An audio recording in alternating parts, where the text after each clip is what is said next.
Good morning student. मैं doctor मधु कुमावत, सहायक आचार्य इतिहास, श्री रकपा राजकीय स्नातकोत्तर महाविद्यालय किशनगढ़। आज हम लोधी वंश के बारे में अध्ययन करेंगे। लोधी वंश का जो टाइम पीरियड 1451 से 1526 ईस्वी तक रहा। सैयद वंश की सत्ता समाप्त होने के पश्चात दिल्ली में लोधी वंश का उदय हुआ। लोधी वंश की स्थापना बहलोल लोधी ने 15वीं सदी के उत्तरार्ध में की थी। उसने उत्तर भारत के एक बड़े हिस्से को अपने कब्जे में ले लिया था। उसकी मृत्यु के उपरांत सिकंदर लोधी गद्दी पर बैठा। इस वंश ने 1451 से लेकर 1526 ईस्वी तक राज्य किया। इस वंश के 75 वर्षीय इतिहास संघर्षों की कहानी है। ये संघर्ष सुल्तान और अमीर वर्ग में, जमींदारों और बड़े बड़े सरकारी अधिकारियों में और निरंकुश सुल्तान और अफगान सुल्तानों के विकेंद्रीय प्रवृत्ति में हुए। इस वंश के संस्थापक बहलोल लोधी और उसके समर्थक शुद्ध अफगान जाति के थे और उनकी विशेषताएं तुर्की, खिलजी और सैयदों से भिन्न थी। तुगलक वंश के शासनकाल के दौरान ही तैमूर ने आक्रमण कर भारतीय शक्ति को खोखला कर दिया था। सैयद वंश के शासक इस खोखलेपन को भरने के प्रयास कर रहे थे, लेकिन उन्हीं दिनों कई अफगान सरदारों ने पंजाब में अपनी स्थिति सुदृढ़ कर ली। इन्हीं में सबसे महत्वपूर्ण था बहलोल लोधी, जो सरहिंद का इख्तियार था। उसने सेंधब पहाड़ियों में निवास करने वाले युद्ध पीर खोखर जाति की शक्ति को रोका और धीरे धीरे संपूर्ण पंजाब को अपनी ओर ले लिया। उसने 1440 ईस्वी में सैयद वंश के तीसरे सुल्तान मोहम्मद बिन फरीद के युग में मालवा के शासक महमूद खलजी के आक्रमण को विफल करके दिल्ली सुल्तान को इतना प्रसन्न कर दिया कि उसने खाने खाना और फर्जंद की उपाधियां दी। दिल्ली से लौटते समय बहलोल ने लाहौर, दीपालपुर, सुनाम और हिसार फिरोजा पर अधिकार कर लिया।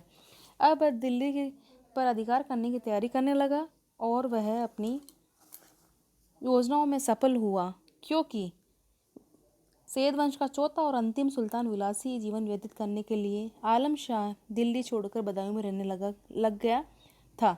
उसने सुल्तान के प्रधानमंत्री हमीद खां का निमंत्रण पाते ही दिल्ली की ओर प्रस्थान किया और 1451 में राज्य ग्रहण कर लिया। बहलोल लोधी जो है लोधी वंश का संस्थापक था।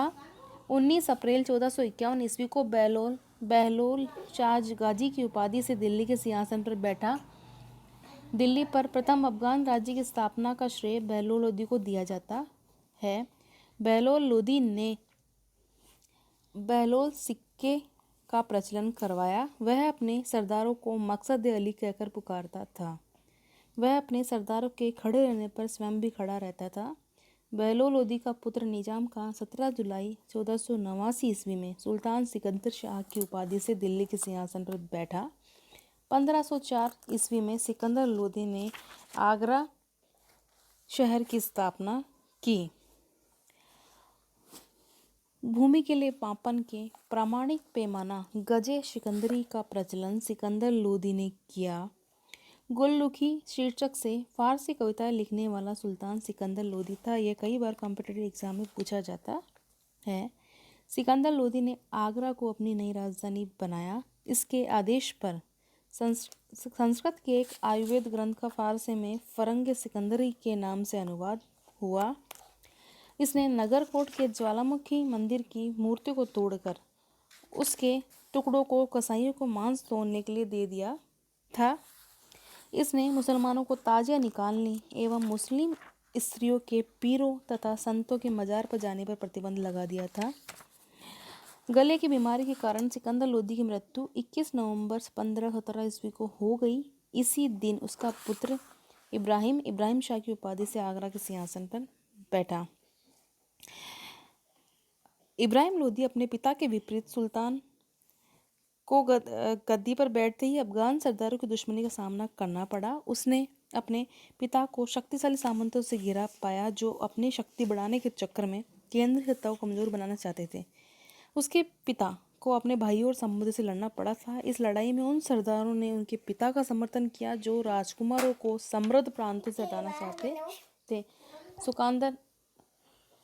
सुल्तान सिकंदर की मौत के उपरांत सरदारों ने सुल्तान इब्राहिम लोधी और उसके छोटे भाई राजकुमार जलाल खान लोधी के बीच साम्राज्य का बंटवारा करने का निर्णय।